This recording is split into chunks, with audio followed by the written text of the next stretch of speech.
Welcome back to the Ed Show. Thanks for watching tonight. We now know the House Republican caucus can be divided against itself, and its leadership can be split right down the middle. Republicans are reeling and conservatives are moaning. Look, there are a lot of conservatives in the caucus, Republican caucus in the House, who hate the bill, and for good reason. I mean, this is a complete surrender on everything. So, I mean, it's a complete rout by the Democrats. So it's understandable. He's been using this, and I must say with great skill and ruthless skill and success, to fracture and basically shatter the Republican opposition. You could come to the conclusion Grover Norquist is history, even though he is doing his very best to explain away the vote.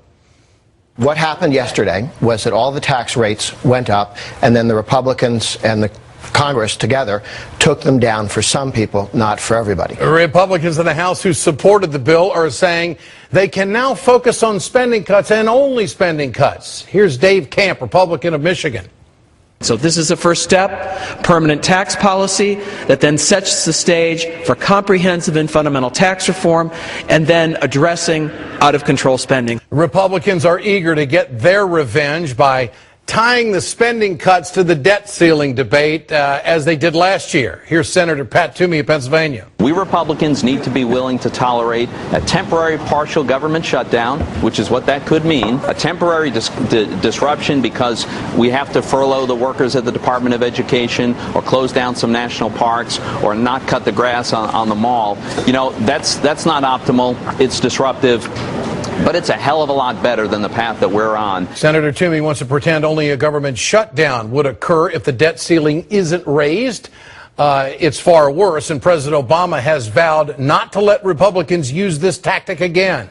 While I will negotiate over many things, I will not have another debate with this Congress over whether or not they should pay the bills that they've already racked up through the laws that they passed. All right, so the line in the sand is drawn. Let's turn to Karen Finney, MSNBC political analyst and former DNC communications director, and also with us tonight, Michael Steele, former RNC chairman and an MSNBC contributor. Great to have both of you with us. Michael, you first. Going forward, I mean, the line in the sand is set, but how is President Obama going to keep the budget cut negotiations separate from any kind of debt ceiling vote? Your thoughts? That's a very good question, Ed, and I think that's one of the challenges the president's actually going to face. So I appreciate his comment when he said, I will no longer negotiate with this Congress. He's right. This Congress is over. A new Congress comes in tomorrow, augmented, mind you, with 10 new, with a majority of 10 in the Senate for Democrats, an additional 8 Democrat House members. So there's a little bit more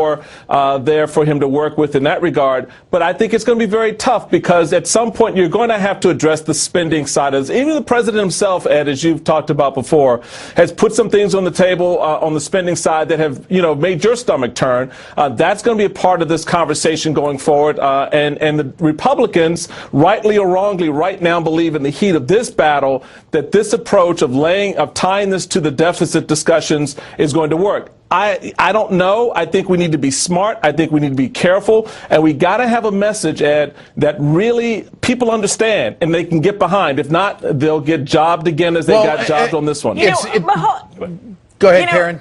Michael, I mean, if your party thinks that threatening to shut down the government is a good strategy, then you know what? Now we understand all the more why y'all thought when you were looking at the numbers that Mitt Romney was going to be president. I mean, come on.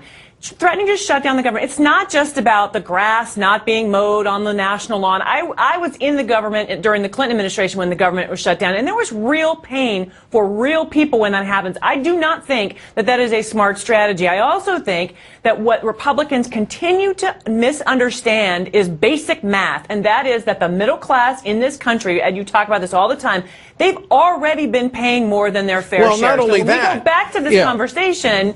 When we talk about fairness, they're crazy to think that, as Debbie Wasserman Schultz pointed out, of course both sides of the equation have to be on the table. No one on the Democratic side is saying that shutting down the government is the way to go. Okay, and the president's not going to go down that road. Of course. But Michael, why would the Democrats or why would the Republicans go down that road when they know that if it did happen, it would have a global effect? Oh, that's my point, Ed. And, you know, I'm not taking issue with what Karen just said. I mean, I agree with that. I mean, that's what I'm saying. If this is the strategy, then you better have a damn good plan B, C, and D to go with it. Because the fact of the matter is, this is not necessarily the first card you want to play, I think, coming out of this particular issue. Here's more from Grover Norquist, which I find very interesting. Now we have a fight for 4 years on how to rein in Obama's overspending. The Republicans have 3 pressure points. The president has none. Really? I find that interesting. Does Grover Norquist have any credibility, Karen, left at this point? I mean, is he a guy that can twist arms and threaten people with primaries and still be effective the way he's been in the past? No, I mean, let's be very clear about what this little tour from Grover Norquist is about. This is a, cry for relevance. That is the only thing that we should be seeing in what he's saying. He's trying to prove that he's still relevant. Remember, 3 weeks ago, he was singing a dramatically different tune. Now he's got, even as Andrea Mitchell pointed out, some kind of Alice in Wonderland, fantasy land about how voting to increase is really voting to decrease. It just doesn't hold water anymore. And don't forget, part of the power of Grover Norquist is his close relationship with none other than Karl Rove. Karl Rove has also been crippled over the course of this last year in this process. So the two of them are not so scary anymore. What I found absent from his conversation today was 39.6%. Why wasn't he saying this is going to be a job killer? Why wasn't he saying you can't raise taxes on the job creators? I mean, it's like he's got to find a new set of bullet points here. But well, I think some of that's true, and I think the reality for a lot of Republicans and conservatives around the country is, how do we now move forward from this particular situation?